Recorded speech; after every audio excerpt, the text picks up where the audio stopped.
बृहस्पतिवार व्रत कथा संपूर्ण कहानी। बृहस्पतिवार या गुरुवार के दिन भगवान बृहस्पति की पूजा के अनेक महत्व बताए गए हैं। इस दिन जो व्यक्ति भगवान बृहस्पति की व्रत कथा पढ़ता है या सुनता है उसे सभी प्रकार के सुख प्राप्त होते हैं। बृहस्पति व्रत कथा पढ़ने से धन और यश बढ़ता है, विद्या और पुत्र की प्राप्ति होती है, सभी रुके हुए कार्य सफल होते हैं, इसलिए हमें बृहस्पति व्रत कथा जरूर पढ़ना चाहिए। बृहस्पतिवार व्रत कथा प्राचीन समय की बात है। भारत में एक राजा राज्य करता था। वह बड़ा प्रतापी तथा दानी था। वह नित्य प्रति मंदिर में भगवत दर्शन करने जाता था। वह ब्राह्मण और गुरु की सेवा किया करता था। उसके द्वार कोई भी याचक निराश होकर नहीं लौटता था। वह प्रत्येक गुरुवार को व्रत रखता एवं पूजन करता था, गरीबों की सहायता करता था। परंतु यह सब बातें उसकी रानी को अच्छी नहीं लगती थी। वह न व्रत करती और न किसी को एक भी पैसा दान में देती थी। वह राजा से भी ऐसा करने को मना किया करती थी। एक समय की बात है कि राजा शिकार खेलने वन को चले गए। घर पर रानी और दासी थी। उस समय गुरु बृहस्पति साधु का रूप धारण कर राजा के दरवाजे पर भिक्षा मांगने आए। साधु ने रानी से भिक्षा मांगी तो वह कहने लगी, हे साधु महाराज, मैं इस दान और पुण्य से तंग आ गई हूँ।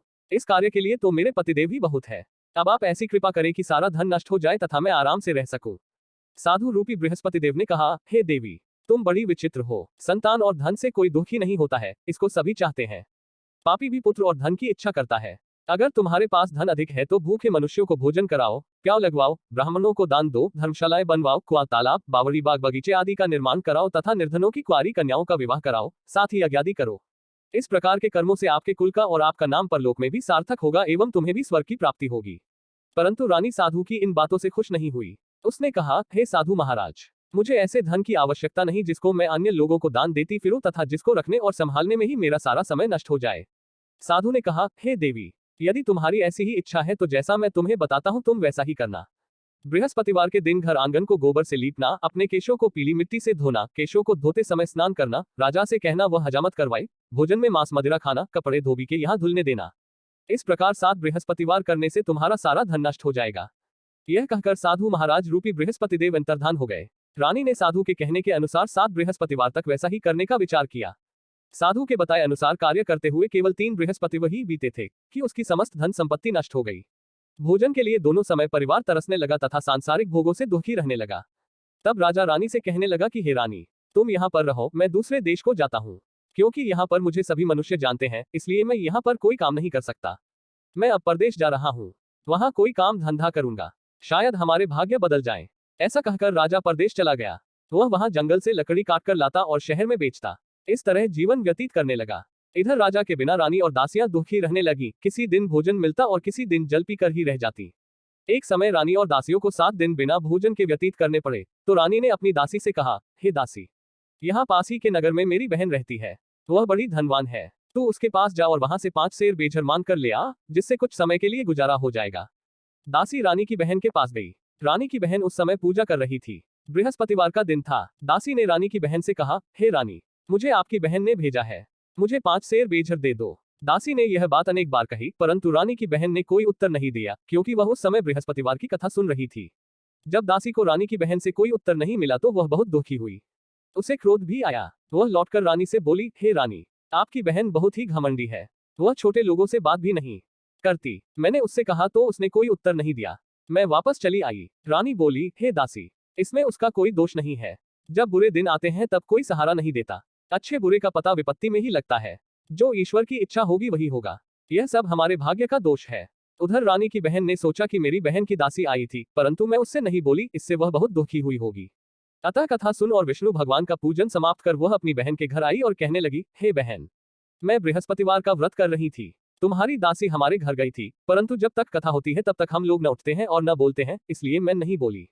कहो, दासी क्यों गई थी? रानी बोली, बहन, हमारे घर अनाज नहीं था। वैसे तुमसे कोई बात छिपी नहीं है, इस कारण मैंने दासी को तुम्हारे पास 5 सेर बेझर लेने के लिए भेजा था। रानी की बहन बोली, बहन देखो, बृहस्पति भगवान सबकी मनोकामना पूर्ण करते हैं। देखो, शायद तुम्हारे घर में ही अनाज रखा हो। यह सुनकर दासी घर के अंदर गई तो वहां उसे एक घड़ा बेझर का भरा मिल गया। उसे बड़ी हैरानी हुई, क्योंकि उसने एक एक बर्तन देख लिया था। उसने बाहर आकर रानी को बताया। दासी अपनी रानी से कहने लगी, हे रानी, देखो, वैसे हमको जब अन्न नहीं मिलता तो हम रोज ही व्रत करते हैं। अगर इनसे इस व्रत की विधि और कथा पूछ ली जाए तो उसे हम भी कर लिया करेंगे। दासी के कहने पर रानी ने अपनी बहन से बृहस्पतिवार व्रत के बारे में पूछा। उसकी बहन ने बताया, हे रानी बहन, बृहस्पतिवार को सूर्योदय से पूर्व उठकर स्नान करके बृहस्पतिवार का व्रत करना चाहिए, लेकिन उस दिन सिर नहीं धोना चाहिए। बृहस्पतिवार के व्रत में चने की दाल और मुनक्को से विष्णु भगवान का केले के वृक्ष की जड़ से पूजन करें तथा दीपक जलावें। उस दिन एक ही समय भोजन करें। भोजन पीले खाद्य पदार्थ का करें तथा कथा सुने। इस प्रकार करने से गुरु भगवान प्रसन्न होते हैं, अन्न पुत्र धन देते हैं। इस तरह व्रत और पूजन की विधि बताकर रानी की बहन अपने घर लौट गई। रानी और दासी दोनों ने निश्चय किया कि वे बृहस्पतिदेव भगवान का पूजन जरूर करेगी। 7 दिन बाद जब बृहस्पतिवार आया तो उन्होंने व्रत रखा। गुड़साल में जाकर चना और गुड़बिन लाई तथा उसकी दाल से केले की जड़ में विष्णु भगवान का पूजन किया। अब भोजन कहाँ से आए? दोनों बड़ी दुखी हुई, परंतु उन्होंने व्रत किया था, इस कारण बृहस्पतिदेव भगवान प्रसन्न थे। वे एक साधारण व्यक्ति के रूप में 2 थालों में सुंदर पीला भोजन लेकर आए और दासी को देकर बोले, हे दासी, यह भोजन तुम्हारे रानी के लिए है, तुम दोनों करना। दासी भोजन पाकर बड़ी प्रसन्न हुई और रानी से बोली, रानी जी भोजन कर लो। रानी को भोजन आने के बारे में कुछ पता नहीं था, इसलिए वह दासी से बोली, जा तू ही भोजन कर, क्योंकि तू हमारी व्यर्थ में हंसी उड़ाती है। दासी बोली, एक व्यक्ति अभी भोजन दे गया है। रानी कहने लगी, वह भोजन तेरे ही लिए दे गया है, तू ही भोजन कर। दासी ने कहा, वह व्यक्ति हम दोनों के लिए 2 थालों में भोजन दे गया है, इसलिए मैं और आप दोनों ही साथ साथ भोजन करेगी। फिर दोनों ने गुरु भगवान को नमस्कार कर भोजन प्रारंभ किया। उसके बाद से वे प्रत्येक बृहस्पतिवार को गुरु भगवान का व्रत और पूजन करने लगी। बृहस्पति भगवान की कृपा से उनके पास धन हो गया, परंतु रानी फिर पहले की तरह से आलस्य करने लगी।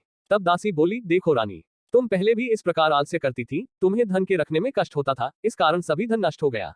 अब गुरु भगवान की कृपा से धन मिला है तो फिर तुम्हें आलस्य होता है। बड़ी मुसीबतों के बाद हमने यह धन पाया है, इसलिए हमें दान पुण्य करना चाहिए।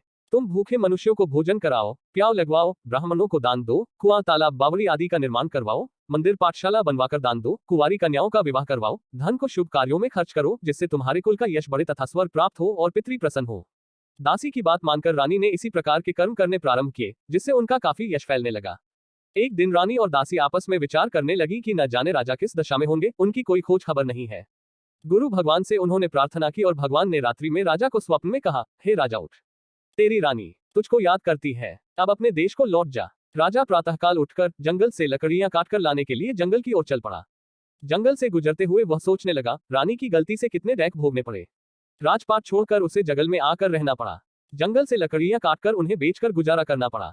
उसी समय उस जंगल में बृहस्पतिदेव एक साधु का रूप धारण कर आए और राजा के पास आकर बोले, हे लकड़हारे, तुम इस सुनसान जंगल में किस चिंता में बैठे हो, मुझे बतलाओ। यह सुन राजा के नेत्रों में जल भर आया और साधु की वंदना कर बोला, हे प्रभु, आप सब कुछ जानने वाले हैं। इतना कहकर राजा ने साधु को अपनी संपूर्ण कहानी सुना दी। महात्मा तो स्वभाव से ही दयालु होते हैं। वे राजा से बोले, हे राजा, तुम्हारी पत्नी ने बृहस्पतिदेव के प्रति अपराध किया था, जिसके कारण तुम्हारी यह दशा हुई। अब तुम किसी प्रकार की चिंता मत करो, भगवान तुम्हें पहले से अधिक धन देंगे। देखो, तुम्हारी पत्नी ने बृहस्पतिवार का व्रत करना प्रारंभ कर दिया है। अब तुम भी बृहस्पतिवार का व्रत करके चने की दाल व गुड़ और जल को लोटे में डालकर केले के पत्ते से भगवान विष्णु का पूजन करो। फिर कथा कहो या सुनो, भगवान तुम्हारी सब कामनाओं को पूर्ण करेंगे।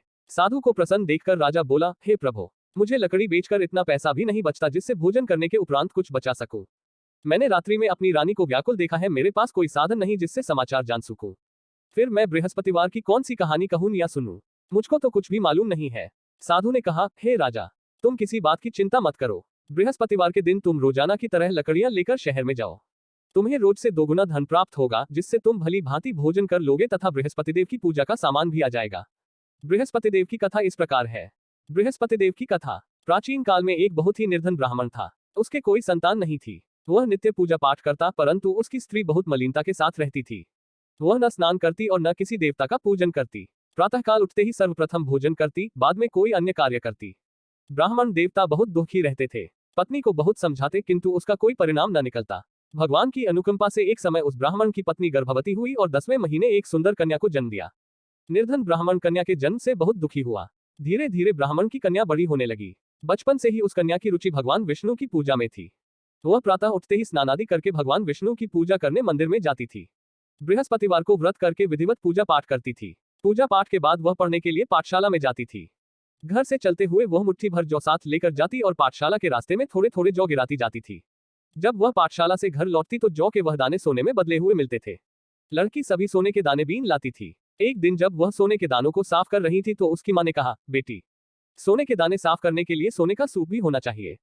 अगले दिन बृहस्पतिवार था। उसने भगवान बृहस्पतिदेव की पूजा करते हुए प्रार्थना की, हे भगवान, यदि मैंने आपका व्रत विधिवत किया हो तो मुझे सोने का सूप दे दो। भगवान बृहस्पतिदेव ने उसकी मनोकामना पूरी करने का वचन दिया। पाठशाला से लौटते समय उसे रास्ते में सोने का सूप पड़ा हुआ मिला। घर लौटकर सोने का सूप अपनी मां को दिखाकर वह सोने के दाने साफ करने लगी। उसी समय नगर का राजकुमार उसके घर के पास से गुजरा। उस सुंदर लड़की को सोने के सूप में जौ साफ करते देख राजकुमार उस पर मोहित हो गया। महल में लौटकर राजकुमार ने राजा से उस लड़की से विवाह करने की इच्छा प्रकट की तो राजा ने ब्राह्मण को महल में बुलाकर राजकुमार से उसकी लड़की के विवाह की बात कही। ब्राह्मण तैयार हो गया। धूमधाम से उस लड़की का विवाह राजकुमार से हो गया। दुल्हन बनकर ब्राह्मण की लड़की महल में चली गई। लड़की के चले जाने से ब्राह्मण फिर निर्धन हो गया। उसे कई कई दिन भोजन भी नहीं मिलता था। बहुत दुखी होकर ब्राह्मण एक दिन अपनी लड़की के पास गया। अपने पिता से निर्धनता का समाचार सुनकर उसे बहुत सा धन देकर पिता को विदा किया। उस धन से ब्राह्मण कुछ दिन तो आराम से गुजर गए, लेकिन जल्दी ही फिर भूखों मरने की हालत हो गई। ब्राह्मण अपनी लड़की से धन लेने के लिए फिर महल में पहुंचा। लड़की ने पिता की बुरी हालत देखकर कहा, पिताजी, आखिर आप कब तक मुझसे धन लेकर जीवन यापन करेंगे? आप कोई ऐसा उपाय क्यों नहीं करते जिससे आपका घर धन संपत्ति से भर जाए? उद्धरण चिन्ह। ब्राह्मण ने कहा, मैंने तेरी माँ को बहुत समझा लिया, पर उसकी समझ में कुछ नहीं आता। उसका फूहड़पन नष्ट हो तो घर की निर्धनता भी दूर हो जाए। तब कुछ सोचकर लड़की ने पिता से कहा, पिताजी, आप कुछ दिनों के लिए माँ को मेरे पास छोड़ जाओ। तब कुछ सोचकर ब्राह्मण पत्नी को लड़की के पास महल में छोड़ आया। लड़की ने अपनी माँ से कहा, माँ, तुम कल प्रातः उठकर स्नान आदि करके भगवान बृहस्पतिदेव विष्णु जी की पूजा अवश्य करना। पूजा करने से तुम्हारी निर्धनता अवश्य दूर हो जाएगी। लेकिन उसकी माँ ने उसकी कोई बात नहीं मानी। तब क्रोधित होकर लड़की ने अपनी माँ को एक कक्ष में बंद कर दिया।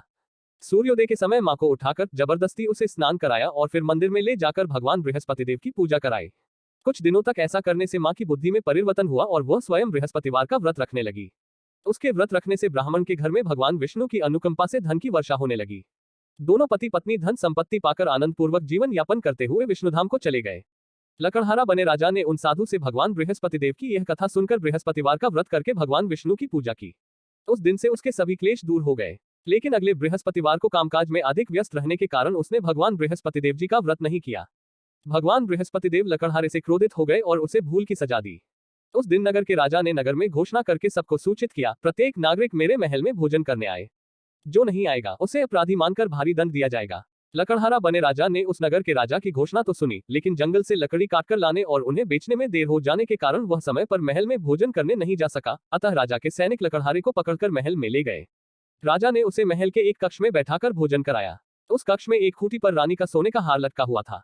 लकड़हारा अकेला उस कक्ष में भोजन कर रहा था। तभी उसने एक आश्चर्यजनक घटना घटती देखी। देखते ही देखते वह खूंटी हार को निगल गई। थोड़ी देर के बाद राजा ने हार को गायब देखा तो लकड़हारे को कारावास में डलवा दिया। लकड़हारा मन ही मन अपने भाग्य को कोसने लगा। तभी उसे जंगल में मिले साधु का स्मरण हो आया। थोड़ी देर में भगवान बृहस्पतिदेव सन्यासी के रूप में उसके सामने प्रकट हुए और कहा, हे लकड़हारे, तूने भगवान बृहस्पतिदेव की पूजा नहीं की, इसी कारण तुम्हें कष्ट हुआ है। लेकिन अब चिंता मत करो, बृहस्पतिवार के दिन कारागार के दरवाजे पर तुम्हें कुछ पैसे पड़े हुए मिलेंगे। उन पैसों से भगवान बृहस्पतिदेव का व्रत करके उनकी पूजा करोगे तो तुम्हारे सब दैख नष्ट हो जाएंगे। बृहस्पतिवार के दिन दरवाजे पर पड़े मिले पैसों से चने और गुड़ मंगाकर लकड़हारे ने बृहस्पतिवार की कथा कही तो भगवान बृहस्पतिदेव ने प्रसन्न होकर उस नगर के राजा को स्वप्न में लकड़हारे को कारागार से मुक्त करने को कहा। सुबह राजा ने अपने कक्ष में आकर देखा तो खूंटी पर रानी का हार टंगा हुआ था। राजा ने लकड़हारे को मुक्त कर दिया और उसे धन और आभूषण देकर विदा किया। लकड़हारा बना राजा उस नगर से चलकर अपने नगर में पहुंचा तो उस नगर में कुएं, धर्मशाला, बाग बगीचे देखकर बहुत प्रसन्न हुआ। राजा ने किसी से पूछा, ये कुएं धर्मशालाएं किसने बनवाई है? सबने उसे बताया कि ये सब रानी और उसकी दासी ने बनवाए हैं। राजा महल में पहुंचा तो रानी ने उसका भव्य स्वागत किया। तब राजा ने निश्चय किया कि सप्ताह में एक बार तो सभी बृहस्पतिदेव का व्रत तथा पूजन करते हैं, परंतु मैं प्रतिदिन व्रत किया करूंगा तथा दिन में 3 बार कथा कहा करूंगा। अब राजा हर समय दुपट्टा में चने की दाल बांधे रहता तथा दिन में 3 बार बृहस्पतिदेव की कथा कहता। कुछ दिनों के बाद राजा को अपनी बहन की याद आई। एक दिन घोड़े पर सवार होकर राजा अपनी बहन से मिलने चल दिया। अभी राजा नगर के बाहर पहुंचा ही था कि उसने कुछ लोगों को एक शव को ले जाते हुए देखा। राजा को स्मरण हो आया कि आज उसने किसी को बृहस्पतिवार की व्रत कथा नहीं सुनाई है।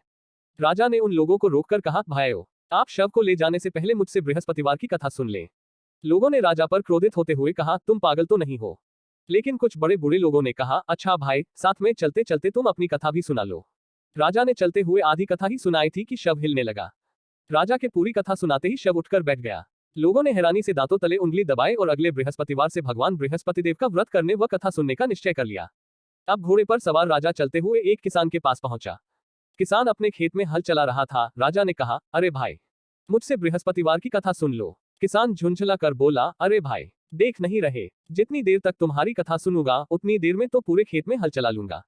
राजा निराश होकर चलने लगा। तभी किसान के बैल लड़खड़ाकर जमीन पर जा गिरे। किसान के पेट में भी जोरों का दर्द होने लगा। उस किसान की पत्नी जब खाना लेकर आई तो उसने किसान से इस बारे में पूछा। किसान ने घुड़सवार की पूरी कहानी सुनाई। किसान की पत्नी दौड़ती हुई राजा के पास पहुंचकर हाथ जोड़कर बोली, भैया, मैं तुम्हारी कथा सुनने को तैयार हूँ। राजा ने उसके साथ खेत पर पहुंचकर बृहस्पतिवार की कथा सुनाई। तभी बैल उठकर खड़े हो गए। किसान के पेट का दर्द भी तुरंत ठीक हो गया। राजा अपनी बहन के घर पहुंचा तो उसकी बहुत आवभगत हुई। अगले दिन सुबह उठकर राजा ने देखा, घर के सभी लोग भोजन कर रहे हैं। किसी भूखे को बृहस्पतिवार की कथा सुनाए बिना राजा भोजन नहीं करता था। उसने बहन से कहा, बहन, क्या घर में कोई ऐसा व्यक्ति है जिसने अभी तक भोजन न किया हो? उसकी बहन बोली, भैया, हमारे घर में तो क्या आपको पूरे नगर में कोई ऐसा व्यक्ति नहीं मिलेगा जिसने सुबह सुबह भोजन नहीं किया हो। तब राजा ने बहन के घर से निकलकर उस नगर में बिना भोजन किए व्यक्ति की तलाश की। एक गड़रिये के घर में उसका बेटा बीमार होने के कारण भूखा रह गया था। राजा ने उसको जाकर बृहस्पतिवार की कथा सुनाई। कथा सुनते सुनते गड़रिये का बीमार बेटा बिल्कुल ठीक हो गया। सबने राजा की बहुत प्रशंसा की। एक दिन राजा ने अपनी बहन से कहा, बहन, अब हम अपने घर जाना चाहते हैं, तुम भी हमारे साथ चलो, कुछ दिन वहां रहकर लौट आना। राजा की बहन ने अपनी सास से पूछा तो सास ने ताने देते हुए कहा, बहू, मायके जाना हो तो अकेली जाना, मेरे पोतों को नहीं ले जाना। तुम्हारे भाई के कोई संतान नहीं है, कहीं तुम्हारी भाभी मेरे पोतों पर कोई जादू टोना न कर दे। दूसरे कक्ष में बहन की सास की बातें सुनकर राजा दुखी मन से अकेला ही अपने नगर को लौट गया। रानी ने राजा से कहा, आप तो अपनी बहन को साथ लाने की बात कहकर गए थे, फिर बहन को साथ क्यों नहीं लाए? तब राजा ने दुखी होते हुए कहा, रानी, हम निसंतान हैं, इसलिए कोई हमारे घर आना पसंद नहीं करता। रानी ने राजा को समझाया, हे प्राणनाथ, हमें बृहस्पतिदेव ने सब कुछ दिया है, अब भगवान बृहस्पतिदेव हमें संतान भी अवश्य देंगे। बृहस्पतिवार को विधिवत व्रत करते हुए राजा रानी ने भगवान बृहस्पतिदेव से संतान के लिए प्रार्थना की। कुछ दिनों के बाद उन्होंने स्वप्न में दर्शन देते हुए कहा, हे राजन, तेरी मनोकामना अवश्य पूरी होगी। एक सप्ताह बाद ही रानी गर्भवती हो गई। 10वें महीने रानी ने एक सुंदर पुत्र को जन्म दिया। राजा रानी जीवन पर्यंत बृहस्पतिवार का व्रत करते रहे। उनके घर में धन की वर्षा होती रही। इस तरह आनंदपूर्वक जीवन यापन करते हुए राजा रानी भगवान बृहस्पतिदेव की अनुकंपा से मोक्ष को प्राप्त करके सीधे वैकुंठ धाम पहुंच गए। बृहस्पतिवार को विधिवत व्रत करके जो स्त्री पुरुष भगवान विष्णु की पूजा करते, भगवान उनकी सभी मनोकामनाएं पूरी करते हैं। जय बृहस्पति भगवान। वीडियो अच्छा लगे तो प्लीज सब्सक्राइब कर देना।